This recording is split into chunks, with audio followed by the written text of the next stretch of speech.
રાજ્ય છે એ રામને સોંપી દેવું જોઈએ. અરીસો છે ને એને પેલા આપણે આભલું કહેતા. આભલું હજી ઘણા વડીલો એને આભલું કે. તો કાલે જ પાછો મને એ શબ્દ સાંભળવા મળ્યો કે આભલું, એટલે મને આ વાત યાદ આવી ગઈ. દશરથે વિચાર કર્યો કે મારા પુત્રને મારે આ રાજગાદી સોંપી દેવી જોઈએ. અને વશિષ્ઠ બાપજીને બોલાવી વિચાર વ્યક્ત કર્યો. વશિષ્ઠ બાપજી જાણતા હતા કે રામ છે એ રાજ્યાભિષેક કરશે પણ રાજગાદી ઉપર બેસી નહીં શકે.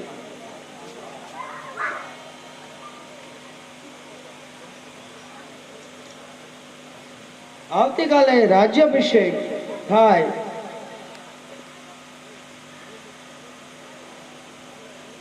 એવી મારી ઈચ્છા છે. દશરથે વશિષ્ઠને કહ્યું કે ભાઈ તમે રામને કહો, હું નહીં કહું. મહેલમાં રામચંદ્રજી જ્યાં બિરાજે છે ત્યાં વશિષ્ઠ બાપજી પધાર્યા. રામચંદ્રજી ઉભા થયા. વશિષ્ઠ બાપજીને કહ્યું કે આપ મારે મહેલમાં પધાર્યા. વશિષ્ઠ બાપજીએ કહ્યું, સેવક સદન સ્વામી આગમનું મંગલ મૂલ અમંગલ દમન. તમે તો વિનયની મૂર્તિ છો રામ, અને આવતીકાલે તમારો રાજ્યાભિષેક થવાનો છે.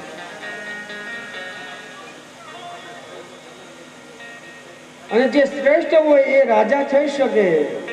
રામચંદ્રજીએ કીધું કે બાપજી, ભરતને બનાવવાની, લક્ષ્મણને બનાવવાની, શત્રુઘ્નને બનાવવાની, એ બને કે હું બનું એમાં મને કાંઈ તફાવત લાગતો નથી. પણ વશિષ્ઠ બાપજી કહે કે રામ, જે શ્રેષ્ઠ હોય ને એ રાજા બને, તમે શ્રેષ્ઠ છો.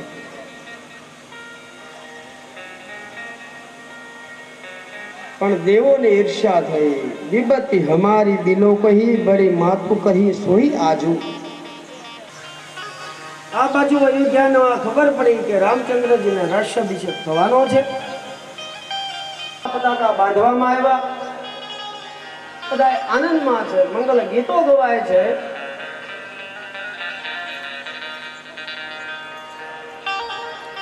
કૌશલ્ય, કૈકેયી, સુમિત્રા એ પણ આનંદમાં છે.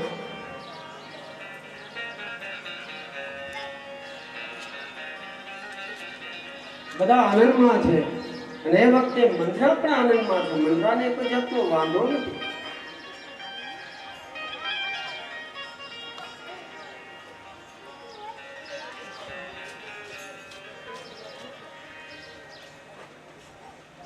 પણ દેવતાઓએ ઈર્ષ્યા થઈ. સરસ્વતીએ કહ્યું રાજ્યાભિષેક રામનો થવાનો છે.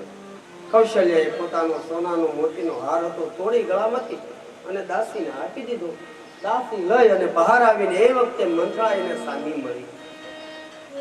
કઈ બાજુ મંથરા કહે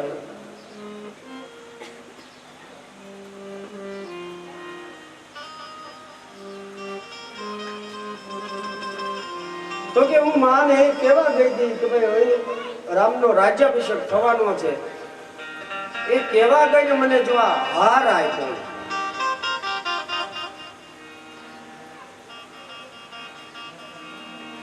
તને કઈ આપ્યું? મંત્રા કહે ના. અને એ બાબતનું મંત્રાને ખોટું લાગ્યું. એવું રામાયણમાં કૌશલ્યની દાસીએ મંત્રાને મેણું માર્યું અને એ મેણાથી મંત્રાના હૃદયની અંદર ઈર્ષ્યા પ્રગટ થઈ.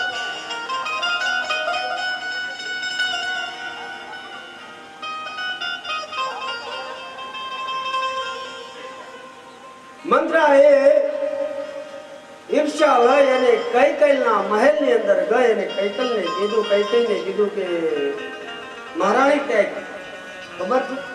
તો કે હા, મારો રામ રાજા થવાનો છે. ત્યાં સુધી કૈકેયીને કઈ વાંધો ન હતો. અરે કૈકેયી, રામ રાજા થવાનો છે, ભરત નહીં. તારી સાથે કોઈ વાતચીત કરી નહીં, મહારાજે નક્કી કરી નાખ્યું. કઈ કઈ આમ મોઢું ફેરવી અરીસામાં પોતાનું મુખ એ જોતી જોતી વાતું કરે. પાછળ મંત્રાએ કઈ કઈ નો હાથ પીડ્યો અને કાળે એમાં પ્રવેશ કર્યો. કઈ કઈ તું ભૂલી છો, રામ રાજા થશે, કૌશલ્યા રાજ માતા થશે, પછી આ રાજ્યમાં તારું કશું નહીં ચાલે. શું કરું? તારા બે વરદાન બાકી છે. એક વરદાનમાં તું દશરથ આગળ વરદાન માંગ, બે વરદાન, એમાં એક વરદાનમાં ભરતને રાજ્યાભિષેક અને રામને 14 વર્ષનો વનવાસ. કઈ એ બરોબર?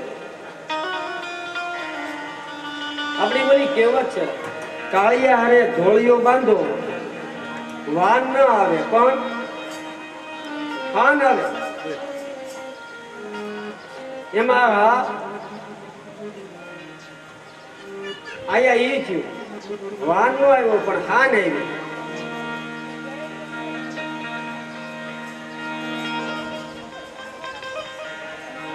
કેમ માગું? મંત્રાએ બધી વ્યવસ્થા કરી દીધી. રિસાઈ જા, કાળા વસ્ત્ર પહેરી લે. અને જ્યારે મહારાજા તારા મહેલમાં આવે, બોલતી નહીં, ગમે એટલું મનાવે, માનતી નહીં. રામનો વનવાસ માગ, પણ એ ભૂલતી નહીં. 14 વર્ષનો માગજે. એમાં એક દિવસે ઓછો નો માગતી. મંત્રાએ ખરી ભણાવી દીધી. આ બાજુ દશરથ એ સમાચાર દેવા આવે છે, રાજી થતા થતા પણ દ્વાર કઈ કઈ ના બંધ છે. દાસીઓ બહાર ઊભી છે. પૂછ્યું, મહારાણી કા? તો કે મહેલમાં. કેમ? ખબર નહીં. હજી બહાર ત્યાં કઈ બહાર નથી આવ્યા? ના. દશરથે દ્વાર ખોલ્યા. અંધારું, રૂમની અંદર અંધારું છે.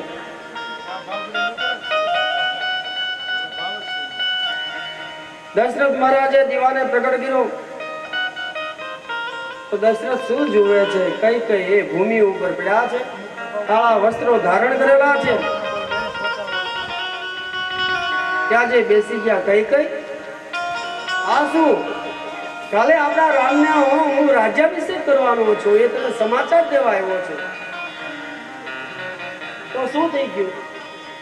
અરે ગાંડી, અને એમાં તું આવી રીતના આ કાળા વસ્ત્રો અને કોપ ભુવનમાં આટલું ક્રોધ, તારો ચહેરો બતાવે છે તો તું ક્રોધમાં છો. મહારાજ, ક્રોધનું કારણ તમે છો. કેમ? યાદ કરો. શું યાદ કરો? તમે મને વચન ઘણા સમય પહેલા આપેલા, એ ભૂલી ગયા છો. અરે પણ ગાંડી, એમાં શું થઈ ગયું? આજે હું ખુશ છું. મારો રામ રાજા થવાનો છે. 2 વચન નહીં, 4 વચન માગી લે. કઈ કઈ કે નહીં, મારે 2 જ વચન જોતા. માગ. કઈ કઈ પહેલું વચન માંગ્યું છે એ મહારાજ, જો ફરી ના જતા ન ફરો.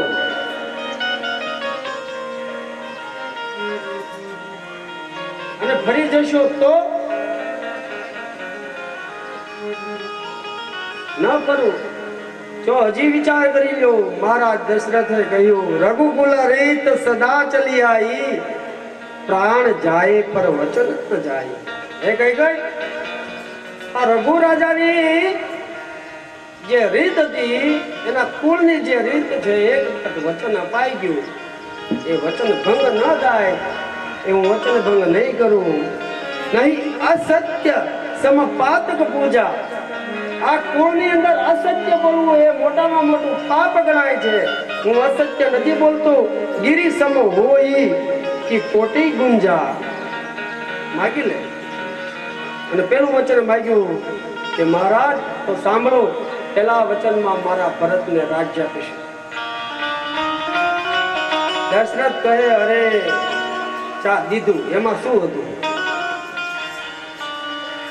કઈ કઈ ખરી મંત્રાએ ભણાવેલી. પેલા રામનો વનવાસ ન માંગતી મંત્રાને ખબર હતી કે પેલા જો રામનો વનવાસ માંગીશ ને તો દશરથને મૂર્છા આવી જશે, તો બીજું વચન તારું હું માગી નહીં શકે. એટલે પેલા તું ભરતને ગાદી માગી લેજે. અને કઈ કઈ ભરતની ગાદી માગી. બીજા વચનમાં બોલ, બીજું વચન શું જોઈએ છે? અને બીજું વચન સાંભળી મહારાજા દશરથને મૂર્છા આવી ગઈ.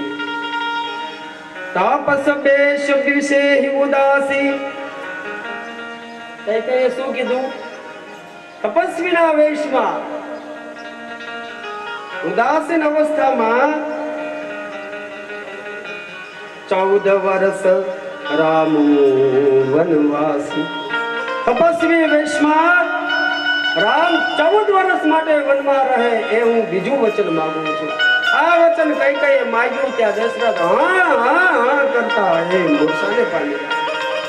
એ કઈ કઈ તો આ શું માગે છે? તને ભાન છે? તું બીજું માગી લે, ગમે તે માગી લે, મારા પ્રાણ માગી લે, રાજ્ય માગી લે, તું કહે એવું કરવા તૈયાર છું, પણ મારા રામને તું વનવાસ ન મોકલ. કઈ કઈ કહે મહારાજ તમે બોલીને ફરી જાઓ છો.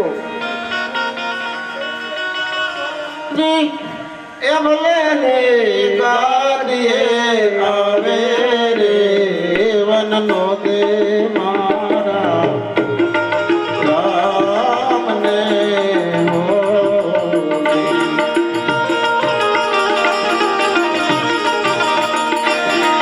આજ તારા મનમાં આવે તે બીજું માગી લેને રે વનનો દે મારા રામને.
કઈ નહીં અને કઈ માનતા નથી. કઈ એટલે નિષ્ઠુરતાની હદ. અનેક પ્રયત્ન છતાં કઈ દશરથની વાતનો સ્વીકાર નથી કર્યો.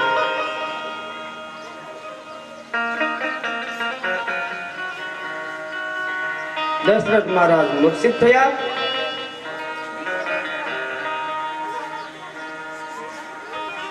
એની નિષ્ઠુરતા જો કઈ રામને બોલાવ્યા છે. ખબર પડી માં કઈ બોલાવે છે. રામચંદ્રજી તૈયાર થઈ માતાના મહેલમાં ગયા. રામ વંદન કરે છે કઈને અને દશરથને. કહો પિતાશ્રી, કહો માં, મને કેમ યાદ કર્યું? કઈ કહ્યું, જો રામ, તમારા પિતાશ્રી આગળ મારે 2 વચન માંગવાના હતા. એમાં મેં પહેલું વચન ભરતને ગાદી માંગી છે. અરે સારું થયું માં, કેમ કે મારી ઈચ્છા ન હતી. એ તો પિતાજીની આજ્ઞા હતી એટલે એની આજ્ઞાને શિરોમાન્ય ગણી હું કાલે રાજ્યાભિષેક કરવા તૈયાર થયો. અને બીજું વચન સાંભળો રામ. શું? ઋષિ વંશની અંદર ઋષિ વેશની અંદર તમારે 14 વર્ષ સુધી વનમાં રહેવાનું છે. રામચંદ્રજીએ પોતાના મુખ ઉપર હળવું સ્મિત કર્યું છે. માં, સારું થયું, કાંઈ વાંધો નહીં. રામચંદ્રજી માં કહીને પ્રણામ કર્યા. દશરથને પ્રણામ કર્યા. દશરથે ઉભા થઈ રામચંદ્રજીને આલિંગન આપ્યું છે. આશીર્વાદ દીધા. રામચંદ્રજી કૌશલ્યના મહેલમાં આવ્યા. કૌશલ્યા માતાને વાત કરી. કૌશલ્યા માતાનું હૃદય ભરાઈ ગયું. સીતાને ખબર પડી. સીતાજીએ કહ્યું કે હું તમારી સાથે આવીશ.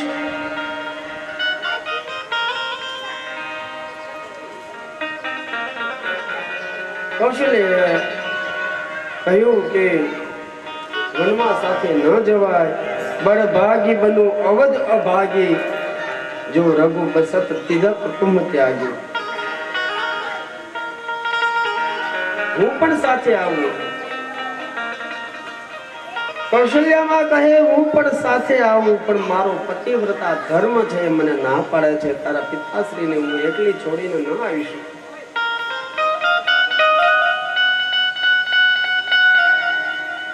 સીતાજીને કહે પલંગ પીઠ તજી ગોદ તીન ડોળા, સિયન દીન પગ અવની કઠોરા.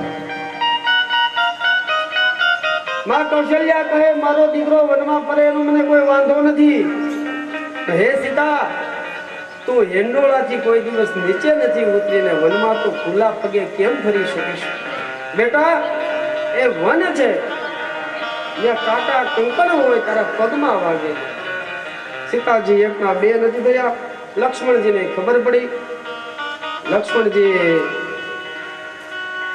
કહ્યું કે ભાઈ હું પણ સાથે આવું. રામે લક્ષ્મણજીને ઉપદેશ આપ્યો, પણ લક્ષ્મણજી પણ એકના 2 નથી થયા. લક્ષ્મણજી પણ સાથે જવા તૈયાર થયા છે. રામ, લક્ષ્મણ અને સીતાજી ત્રણેય વલ્ક વસ્ત્રો ધારણ કર્યા. સુમનજીએ રથ તૈયાર કર્યો. પ્રજાને ખબર પડી કે રામ, લક્ષ્મણ અને સીતાજી વનમાં જાય છે. અયોધ્યાની પ્રજા આંખમાં અશ્રુ સાથે કહે કે અમે પણ તમારી સાથે આવશું. અયોધ્યાની પ્રજા પણ રામની સાથે જવા તૈયાર થઈ વન તરફ પ્રયાણ કર્યું છે. એ સમયે ભરતજી એમના ભરત અને શત્રુઘ્ન મહારાજ એ બંને ભાઈઓ એના મામાને ત્યાં છે. એને ખબર નથી કે અયોધ્યામાં આ બધો બનાવ બની ગયો. સુમનને કહ્યું. સુમનને રથ તૈયાર કર્યો. સરયુ નદીને કાંઠે આવ્યા. રાત્રિ થઈ ગઈ. અયોધ્યાની પ્રજાને આરામ કરવાનું કહ્યું. સામે કાંઠે જવું હતું. ગંગાજીને સામે કાંઠે સરયુ કિનારે આવ્યા. રાત્રિ થઈ. અયોધ્યાની પ્રજાને રડતી મૂકી પ્રભુ રામ એ આગળ નીકળી ગયા. સુમતજી અયોધ્યા આવ્યા, પ્રજા પાછી અયોધ્યા આવી. સુમતજી ભરતજીને તેડવા માણસોને મોકલ્યા. ભરતજી લક્ષ્મણજી એ અયોધ્યામાં આવ્યા. ભરતજીને ખબર પડી, માતાનો તિરસ્કાર કર્યો ભરતજીએ.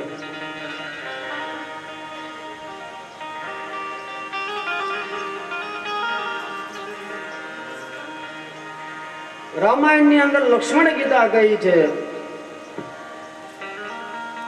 રામ અને સીતા દર્ભની પથારીમાં સૂતા છે,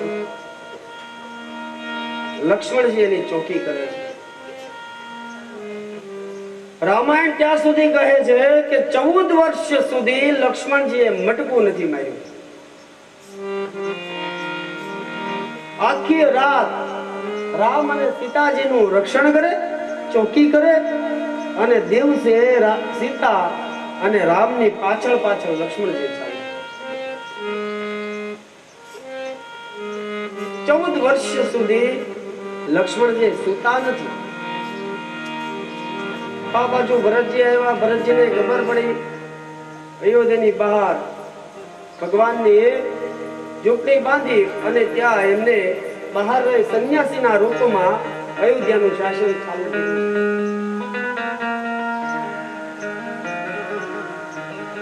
જુદી જુદી રામાયણ, જુદી જુદી કથાઓ પ્રાપ્ત થાય. આપણે એમાં ઊંડું ઉતરવું નથી, પણ આવી રીતના રામ, લક્ષ્મણ અને સીતાજી એ જંગલની અંદર ફરે છે.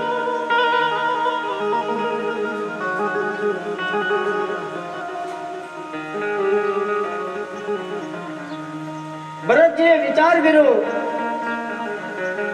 વશિષ્ઠ બાપજીને કહ્યું કે બાપજી, આપણે મોટા ભાઈને મળવા જઈએ, અને હું મનાવું ને તો ભાઈ પાછા આવતા રહેશે. વશિષ્ઠ ઋષિ પર વિચાર કરે છે કે ભરત જે કહે છે એ સત્ય છે. જો રામ આવતા રહે તો વધુ સારું.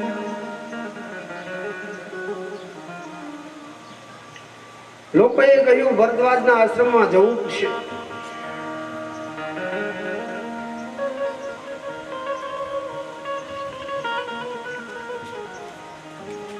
કેવી રીતના જવું એ બધું નક્કી થયું.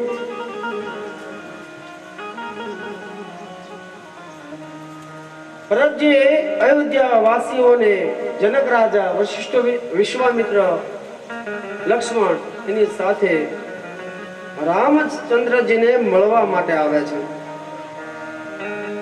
10 દિવસ સુધી ભરદ્વાજના આશ્રમથી ચાલી અને 10 દિવસ સુધી એ ચાલ્યા ત્યારે રામ ભરતનું મિલન થયું.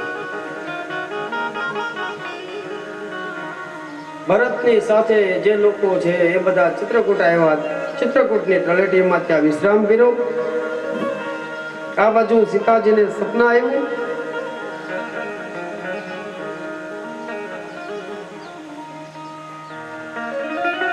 કે ભરતજી મળવા માટે આવે છે, સાથે લક્ષ્મણજી છે, વિશ્વામિત્ર છે, જનક રાજા છે, તો પોતાની 3 સાસુના વેશ આ મંગળ છે. પ્રાતકાળ થતા ભરતજી વશિષ્ઠજીની આજ્ઞા માંગી.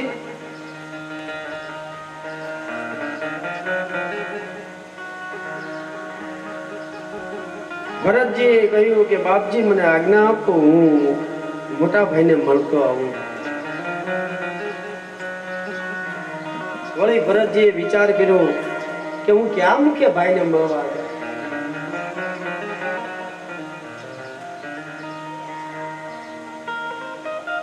મેં મોઢું કાળું કર્યું છે,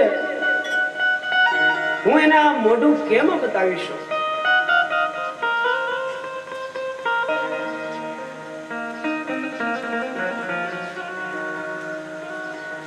અને હું જઈશ, લક્ષ્મણ રોકી લેશે. એનો સ્વભાવ ક્રોધી છે, એ મને નહીં મળવા દેતો. વળી વિચાર કર્યો, ના ના, લક્ષ્મણ એવું ન કરી શકે. ભરતજીનું મન આજે ડામાડોળ છે. વળી પાછો વિચાર કર્યો કે નાના હું જાઉં. પગ ઉપાડે ત્યાં વિચાર આવ્યો કે ભાઈ ત્યાં જાઉં અને ભાભી મને રોકી લેતો, ભાઈની સાથે નહીં મળવા દે.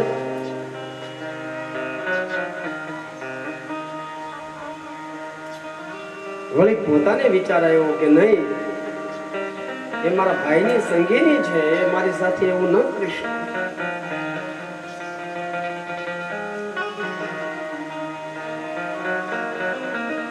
સીતારામ સીતારામ બોલતા ભરતજી જાય છે. ભરત મિલાપે રામાયણનો અદ્ભુત પ્રસંગ છે કે ભાઈઓ ભાઈઓ વચ્ચેના પ્રેમ કેવા હોવા જોઈએ, એકબીજાની ત્યાગની ભાવના. રામ કહે કે ભરત ગાદીએ બેસે તો મને વાંધો નથી, ભરત કહે કે રામ ગાદી ઉપર આવે તો મને વાંધો નથી. આવી તો એની ભાવનાઓ છે. રામચંદ્રજી સાથે લક્ષ્મણજી ગયા તો ઉર્મિલાને કોઈ વાંધો નથી, અને અત્યારે હોય તો તમે એકલા વહી ગયા, મને ન લઈ ગયા, ક્યાંથી વાંધા પડે. ઉર્મિલાએ દીવો પ્રગટાવ્યો છે. 14 વર્ષ સુધી નિત્ય દીવાનું પૂજન ઉર્મિલા કરે છે. ભરતજીએ તો મહેલની અંદર કોઈ દિવસ પ્રવેશ નથી કર્યો 14 વર્ષ સુધી.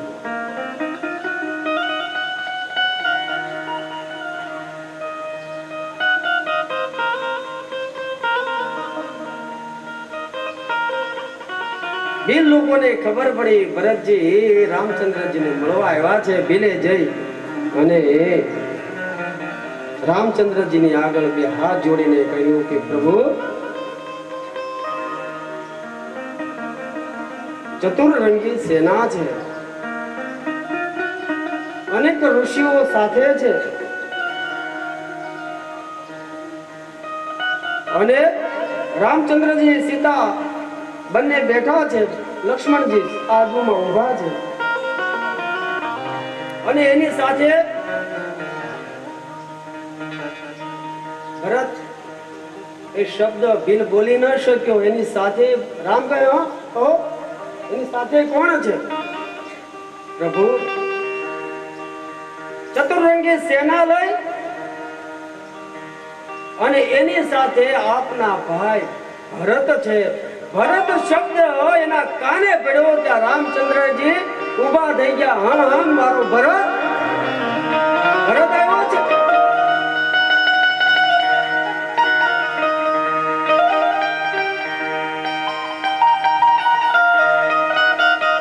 લક્ષ્મણ બાજુમાં ઉભા છે. એનો ક્રોધનો પાર ન જો કે સતા મળે એટલે મનુષ્ય પાગલ બની જાય. આ ભરત સેના લઈ અને રામની સાથે યુદ્ધ કરવા આવ્યો. હજુ રામ સેવક જસુ લેવું, ભરત હિ સમર સિરાવન દેવું. લક્ષ્મણજીએ પોતાનું ધનુષ્ય ત્યાર કર્યું ત્યાં રામે હાથ પકડી લીધો. હા હા લક્ષ્મણ, નીચે બેસો.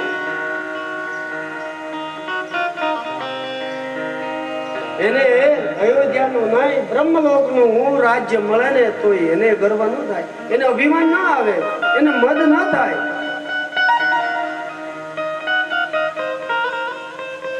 એને આવવા તો દો. આ જગતની અંદર ભરત જેવો ભાઈ થયો નથી અને થવાનો નથી. લખન તુમારા સપત પિતુ આના, સૂચિ સુબંધુ નહીં ભરત સમાના.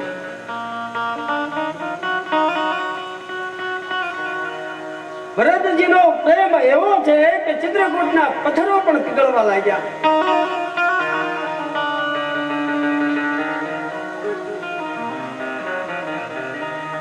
ચૌદ વર્ષ સુધી લક્ષ્મણજી રામની સાથે વનમાં રહ્યા, પણ હનુમાનજી મહારાજે આગળ રામે શું કીધું?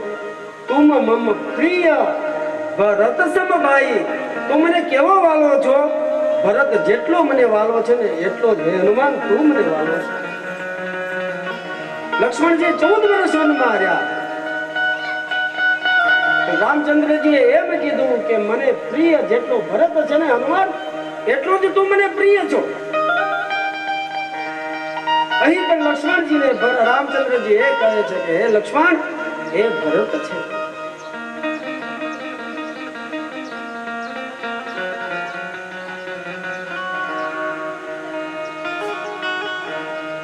ભરતજી સેના સાથે વશિષ્ઠ ઋષિ, વિશ્વામિત્ર, મહારાજા જનક, પોતાની 3 માતાઓ, શત્રુઘ્ન એ ચિત્રકૂટ તરફ આવ્યા.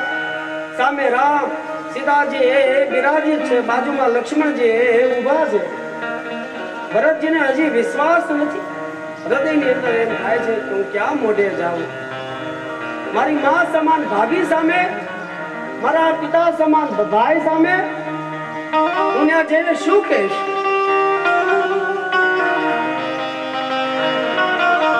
પણ ભરતજી જેવા ચિત્રકૂટના દરવાજે આવ્યા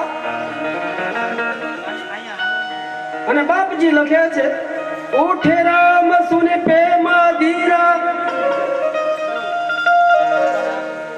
કહું પટ કહું નિષધનુ તીરા. રામચંદ્રજી જ્યાં બેઠા હતા ને, ભરતને જોયા ને, જેમ વીજળી ચમકારો મારે એમ રામચંદ્રજી ત્યાંથી ઊભા થઈ ગયા.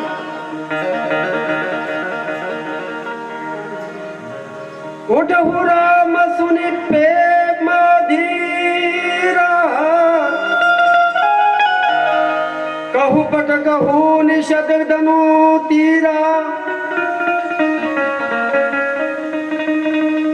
બરબસ તિલીએ ઉઠાવું ઉરલાઈ કૃપા નિધાન. રામચંદ્રજી જેમ વીજળીના ચમકારો મારે એમ રામચંદ્રજી પોતાની જગ્યાએથી ઊભા થઈ ગયા અને ભરતજીને વિશ્વાસ બેસી ગયો કે મારા પ્રભુ હજી મારા છે. અને ભરતજીએ ગણગણકી દોટ મૂકી અને જેમ ધનુષ્ય પડે એમ રામચંદ્રજીના પગમાં પડી. રામચંદ્રજી હા હા કરીને બે હાથે ઉઠાવી પોતાની સાથી સરસાવી.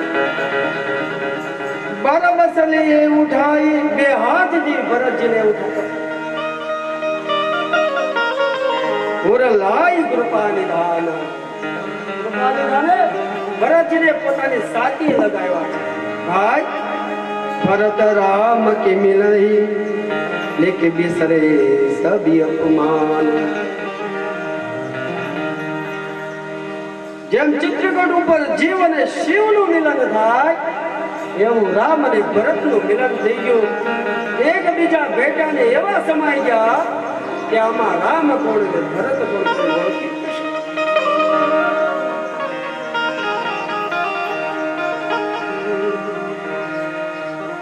સીતાજીને ચરણ સ્પર્શ કર્યા, લક્ષ્મણને પ્રેમથી ભેટા. જનક રાજાને રામચંદ્રજી, સીતાજી, લક્ષ્મણજી મળ્યા છે તેના ચરણ સ્પર્શ કર્યા. વિશ્વામિત્ર, વશિષ્ઠ મહારાજના ચરણ સ્પર્શ કર્યા. પ્રજાઓની સાથે વંદન કર્યા, આભાર માન્યો. માતાઓના ચરણ સ્પર્શ કર્યા.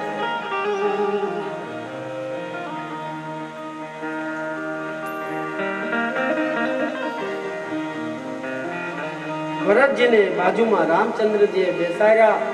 એક કથા એવી છે કે રામચંદ્રજીએ ભરતને બાજુમાં બેસાડીને કહ્યું કે ભાઈ તારે આવું તો મને જાણ તો કરવી હતી. આ જંગલની અંદર કાંટા કંકણ હોય, હું રસ્તા સાફ કરી દઉં. લાવ તારો પગ હું જો. રામચંદ્રજીને ભરતજી પગ બતાવતા નથી. કહે છે કે રામચંદ્રજી ભરતના પગ ઉપર દ્રષ્ટિ કરી તો એના પગમાંથી લોહી નીકળે. રામચંદ્રજીનું હૃદય ભરાય કહેવાય. માતાઓને મળ્યા. કઈકઈએ કહ્યું, હે રામ, મને માફ કરી દો. પ્રભુ કહે, માતાને કોઈ દિવસ માફી ના માંગવાની હોય.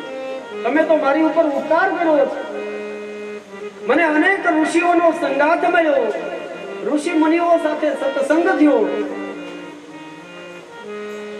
ઋષિઓના દર્શન થયા.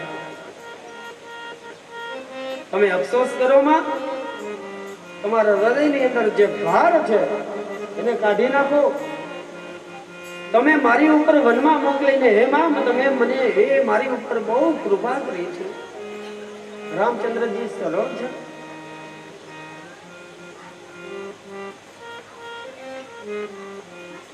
પણ ભરતજી હજુ મનમાં એક ચિંતા છે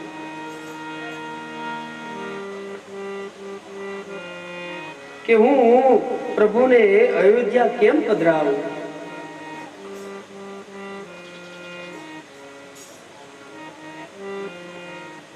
ભરતજીએ વશિષ્ઠ આગળ જઈ વશિષ્ઠ મહારાજને કહ્યું કે બાપજી આપ રામને સમજાવો અયોધ્યા અવતારે. કૈકેયીએ કહ્યું, કૌશલ્યાએ કહ્યું, સુમિત્રાએ કહ્યું, જનક રાજાએ આગ્રહ કર્યો. રામચંદ્રજીએ એક જ વાત કરી, રઘુકુલ રીત સદા ચલી આઈ, પ્રાણ જાય પર વચન ન જાય. મારા પિતાશ્રીએ મારી માતાને વચન આપ્યું છે અને મેં મારા પિતાશ્રીને વચન આપ્યું છે, એ વચનનો ભંગ ન થાય.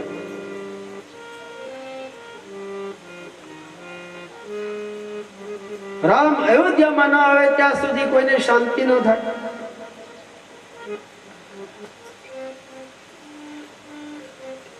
વશિષ્ઠ સમજાવે છે. ભરતજીએ કહ્યું કે એક કામ કરો ભાઈ. શું? તમે અયોધ્યા જાઓ ને હું તમારા બદલામાં વનમાં રહું. આપણે એવું કરીએ, વનમાં રહેવાનું જ કારણ છે. માન્યા નથી. સવાર થયું, જનક રાજા આવ્યા, સીતાજીને મળ્યા, ખબર અંતર પૂછ્યા. પુષ્કળ વાત હતી.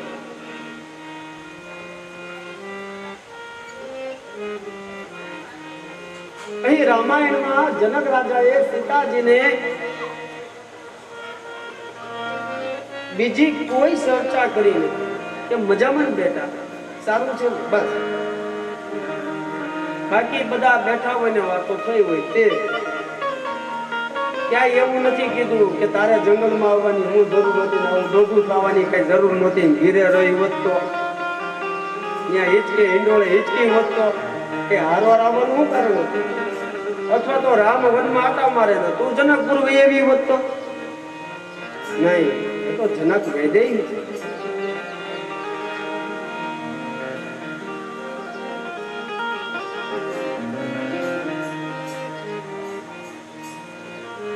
ત્રીજો દિવસ થયો. ભરતજી આવી રામચંદ્રજીને બે હાથ જોડી અને આજ્ઞા માંગી કે ભાઈ હવે અમે અયોધ્યા પધારીએ, પણ હવે એક મારી વાત તમારે માનવી પડશે.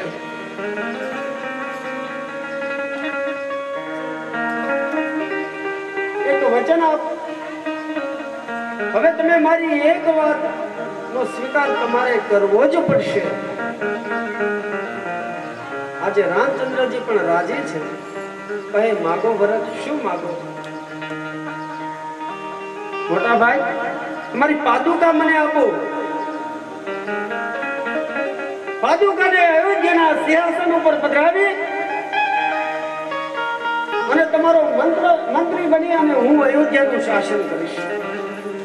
જ્યાં સુધી તમે અયોધ્યા પાછા નહીં પધારો ત્યાં સુધી આ સિંહાસન ઉપર તમારી પાદુકા છે એ હું પધરાવી. અને રામનું સ્વરૂપ માની એની આજ્ઞા મુજબ હું અયોધ્યાનું શાસન સંભાળીશ. રામચંદ્રજી પોતાની પાદુકા લઈ ભરતને આપી. ભરતે પોતાના મસ્તક ઉપર પધરાવી છે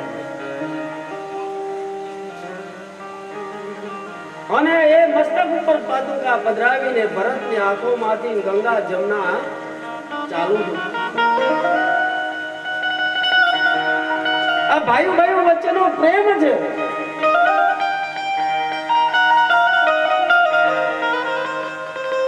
દુનિયામાં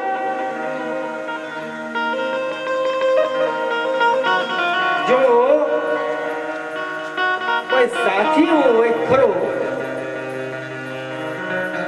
તો ભાઈ જ છે, બીજો કોઈ નથી.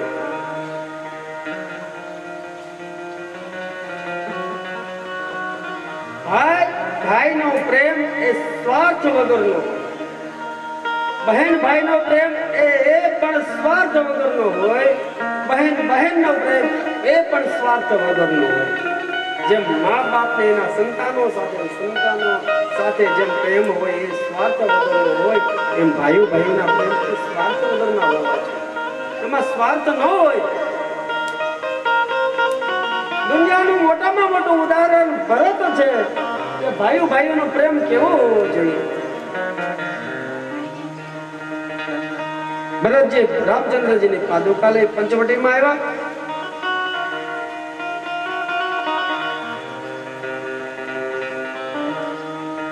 ત્યાં સુપ્રથણા આવી વિવાહ કરવાની માગણી રામચંદ્રજી સાથે કરી. રામચંદ્રજીએ કીધું કે ભાઈ હું તો એક પત્ની વ્રતા ધારી માણસ, તું એક કામ કરે, મારો ભાઈ લક્ષ્મણ ઉભો ને ઈ લગ્ન કરે તો ભલે, એને પૂછી લે.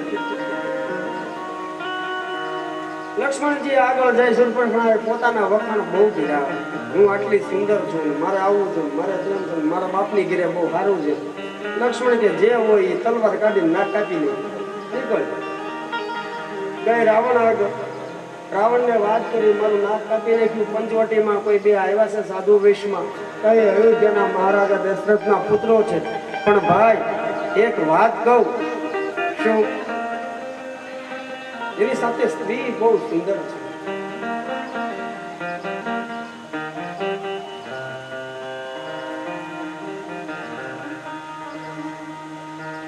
એમ એક કામ કર, તું એને લઈ આવીને મારું ઘેર છે ને એ પૂરું. રાવણ લંકાથી લઈ અને એ પંચવટીમાં આવ્યો. સાધુનો વેશ ધારણ કરી ભિક્ષા માગે છે. પણ એ પેલા રાવણે એક નાટક કરેલું. જો કે સંબંધમાં એના મામા હતા, પણ મરીચ ઋષિ હતા. એ ગમે તેનું રૂપ ધારણ કરી શકતા. એની સાથે કહ્યું કે ભાઈ આ બે ભાઈઓને બહાર કાઢવા હોય તો શું કરવું? એટલે મરીચ ઋષિ સુવર્ણનું હરણનું રૂપ લઈ અને પંચવટીમાં ફરે. સીતાજી ભાળી ગયા. રામ લક્ષ્મણ એની પાછળ માંડ્યા. લક્ષ્મણજીએ લક્ષ્મણ રેખા દોરી સીતાજીને અંદર રાખીને ગયા. લક્ષ્મણજીએ કહ્યું કે ભાભી આ લક્ષ્મણ રેખાને તમારે ઓળંગવાની નથી. બંને ભાઈઓ પેલા રામ ગયા. રામે મારીચને માર્યો.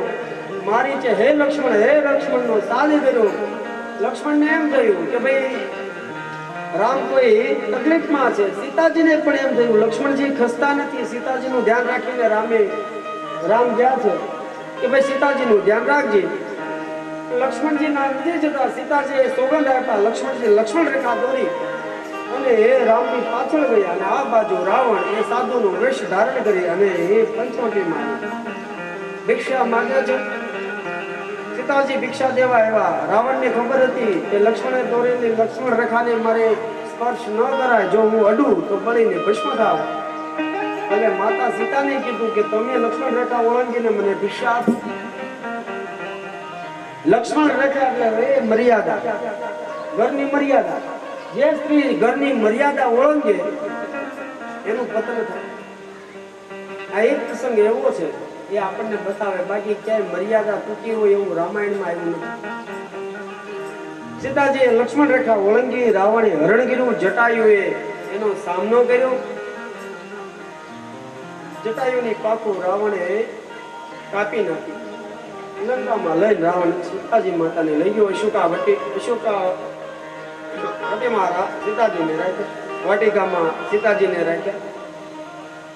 આ બાજુ રામ લક્ષ્મણ બંને ભાઈઓ પંચવટીમાં આશ્રમમાં આવ્યા. ખબર પડી કે ભાઈ સીતા નથી. શોધવા બંને ભાઈઓ જંગલમાં ગયા. જટાયુ મહારાજ પ્રાપ્ત થયા. જટાયુ મહારાજે કહ્યું કે રાવણ લઈ અને એ લંકા તરફ ગયો છે.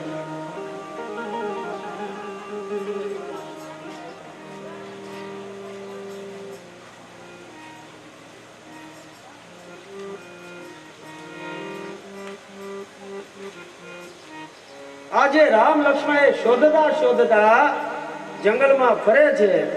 એમાં માતંગ ઋષિના આશ્રમ જ્યાં શબરી દેવી વાસ કરે છે.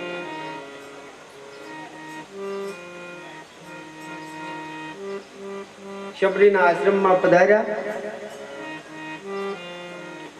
પેલા જમાનામાં શબરી રામાયણ એવું કહે છે કે એ રાજાની રાણી હતી. અને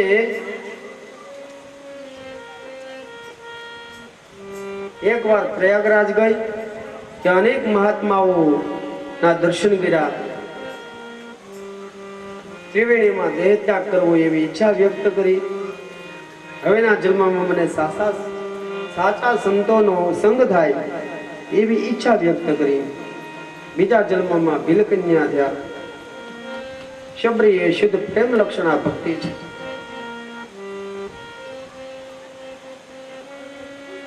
શબરી દેવીના લગ્ન નક્કી કરવામાં આવ્યા. એને લગ્ન નહોતા કરવા, રાત્રિના ભાગ્યા અને માતંગ ઋષિના આશ્રમમાં મરેલો હાથી હતો એમાં સંતાઈ ગયા.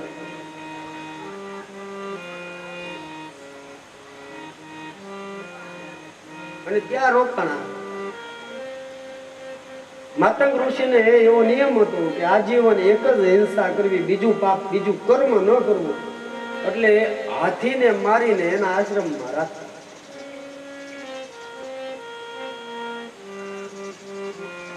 એકવાર માતંગ ઋષિ બ્રહ્મલોકમાં જવા તૈયાર થયા. શબરી કહે મારે પણ આવવું છે. ઋષિ કહે મેં તમને રામ મંત્રની દીક્ષા આપી છે, એક વખત તમારા ઘરે રામ પધારશે. રામચંદ્રજી ફરતા ફરતા એ શબરી ઉપર કૃપા કરવા માટે એના આશ્રમે આવ્યા છે.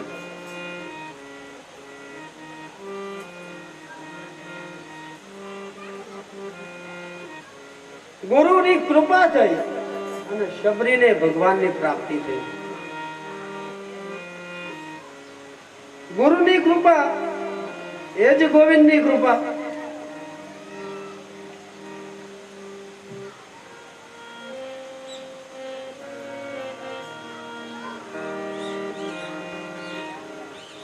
ગુરુને પકડો ને તો ગોવિંદ પકડાય. હવે દાદા વગાડે છે ને સારે ગમ પદની સા, એમાં પેલા સા પકડવો પડે પછી જ પ પકડાય, નકર મારી જેવું વાદવું. એટલે સા એ ગુરુ છે અને પ એ ગોવિંદ છે. સા પકડો તો સારે ગમ પદ નિશા હાલે, નકર ન હાલે.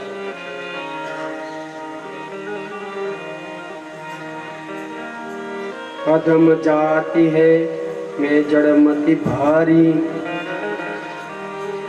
अधमते अधम अधम अति नारी, कह रघुपति सुनु भामिनी बाता, मानो एक भगति करनाता.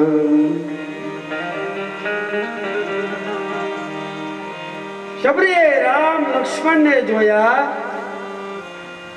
અને સામે જોયા છે. વૃદ્ધ થઈ ગયા છે, સફેદ વાળ છે, હાથમાં કાષ્ટ લાકડાની લાકડી છે. ઉગાડા પગે પ્રભુને જોઈને સામે જોયા. રામ રામ રામ રામ, મારા પ્રભુ પધાર્યા છે. सबरी देखी राम गृह आए. सबरी माता ने જોયા રામચંદ્રજીને જોયું કે માના દર્શન કરતો હતા. એની ભક્તિ જો શબરીને દર્શન દેવા માટે નહીં, પણ રામ આજે માં શબરીના દર્શન કરવા માટે એના આશ્રમે પધાર્યા. सबरी देखी राम ગૃહ આય. શું લખ્યું છે? સબરીને જોઈને રામ આવ્યા છે.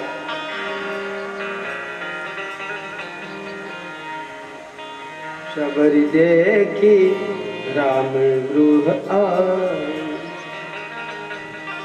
અને કવિઓએ કીધું છે ને, સબસે ઊંચી પ્રેમ સગાઈ. પ્રેમ હોય ત્યાં ઉચ્ચ નીચના ભેદભાવ ના હોય. સબસે ઊંચી પ્રેમ સગા. આપણા કાનુડાએ ગોવાળિયાઓ સાથે પ્રેમ હતો તો એની હેઠી છાશ પીતો, એનું હેઠું માખણ ખાતો. अधम जाति में जड़बती भारी, अधम जाति में जड़मती भारी। राम ने જોઈ ને માં સબરી બે હાથ જોડી કહે રામચંદ્રજીને, અધમ જાતિ, હું તો નીચ જાતિની છું, જડમતી મારી, અને મારી બુદ્ધિ કેવી છે, જડ જેવી છે. હે પ્રભુ, અધમ તે અધમ, અધમ અતિ નારી. અધમમાં પણ અધમ, અધમ તો છું જ, પણ અધમથી પણ અધમ છું, નીચથી પણ હું નીચ નારી છું જ્ઞાતિમાં. કહ રઘુપતિ સુનુ ભામિની બાતા. રામચંદ્રજીએ કીધું ભામિની. ભામિની કોને કહેવાય ખબર? જે યુવાન હોય, 25 વર્ષની સ્ત્રી હોય, એને ભામિની કહેવાય. આ તો 70 વર્ષની વૃદ્ધ શબરી, એને પ્રભુ કહે છે કે હે યુવાન, શું કામ? કે તું ભક્તિમાં યુવાન છો. કહ રઘુપતિ સુનુ ભામિની બાતા, માનવું એક ભગતિ કરના. મારો નાતો રામચંદ્રજી કે એક જ છે કે તે મને પ્રેમથી યાદ કર્યો છે. તું કોણ છો, કેવો છો, કઈ જાતિનો છો, કઈ જ્ઞાતિનો છો, પૈસા વાળો છો, ગરીબ છો, લોલો લંગડો છો, કેવો છો, એ મારે તારી સામે નથી જોવાનું. તે મને પ્રેમથી યાદ કર્યો અને માં હું તારે દ્વારે આવ્યો છું. આસન આપ્યું રામ લક્ષ્મણને. સબરી માતા દોડતા જઈ અને બોર વીણી આવ્યા. ઉતાવળમાં જેટલા બોર હાથમાં આવ્યા, સાબડીમાં ભર્યા. રામચંદ્રજીની સામે સબરી માતા એ બોરની સાબડી મૂકી, પોતે પણ નીચે બેઠા છે. રામચંદ્રજીએ બોર હાથમાં લઈ મુખમાં મૂકવા જાય ત્યાં માતાએ કહ્યું, હા રામ, ઉતાવળા તો ન થાવ, આ તો જંગલના બોર છે, તો એમ નહીં, હું તમને આપું. સબરી માતાએ બોર સાબડીમાંથી લઈ પોતાના મુખમાં મૂકી, ચાખ્યું, ખાટું લાગ્યું, ફેંકી દીધું, બીજું લીધું, મીઠું લાગ્યું એટલે રામને આપ્યું. પણ બાજુમાં બેઠેલા લક્ષ્મણને આ ન ગમ્યું. એને નાકનું ટેરવું ચડાવ્યું. આ ભાઈ શું કરે છે ત્યાં? આ ડોશીના બોર હેઠા થાય. મોઢામાં રામચંદ્રજીએ બોર મૂક્યું. રામચંદ્રજી સબરી માતાના વખાણ કરે છે. સબરી માતાએ બીજું બોર લઈ પોતાના મુખમાં મૂક્યું, મીઠું લાગ્યું, લક્ષ્મણજીને આપ્યું. લક્ષ્મણજીએ હાથમાં લીધું, પણ મોઢું એનું ખરાબ થઈ ગયું. કે આ ભાઈ ખરાબ છે, આ ડોશીનું હેઠું બોર ખાય અને મને ખવડાવશે. એટલે રામચંદ્રજીની સામે જોયું. રામચંદ્રજીએ ઈશારો કર્યો. લક્ષ્મણજીએ પણ એ બોર લઈ પોતાના મુખની અંદર પધરાવ્યું. સબરી માતાની બંને આંખોમાંથી આંસુની ધારા વહી અને એ આંસુથી રામચંદ્રજીના અને લક્ષ્મણજીના પગને પખાયા છે. સબરી માતાને રામચંદ્રજીએ ભક્તિનું દાન કર્યું. ગુરુપદ પંકજ સેવા તીસરી ભક્તિ અમાર, ચોથી ભક્તિ મમ ગુણ ગનમ કરઈ કપટ તજી ગાન. ભગવાન કહે, કપટ તજીને મારી ભક્તિ કરો તો હું અચૂક એને પ્રાપ્ત થાઉં છું. અને મારી બુદ્ધિ કેવી છે, જડ જેવી છે. હે પ્રભુ, અધમ તે અધમ, અધમ અતિ નારી. અધમમાં પણ અધમ, અધમ તો છું જ, પણ અધમથી પણ અધમ છું, નીચથી પણ હું નીચ નારી છું જ્ઞાતિમાં. કહ રઘુપતિ સુનુ ભામિની બાતા. રામચંદ્રજીએ કીધું ભામિની. ભામિની કોને કહેવાય ખબર? જે યુવાન હોય, 25 વર્ષની સ્ત્રી હોય, એને ભામિની કહેવાય. આ તો 70 60 70 વર્ષની વૃદ્ધ શબરી એને પ્રભુ કહે છે કે હે યુવાન, શું કામ કે તું ભક્તિમાં યુવાન છો,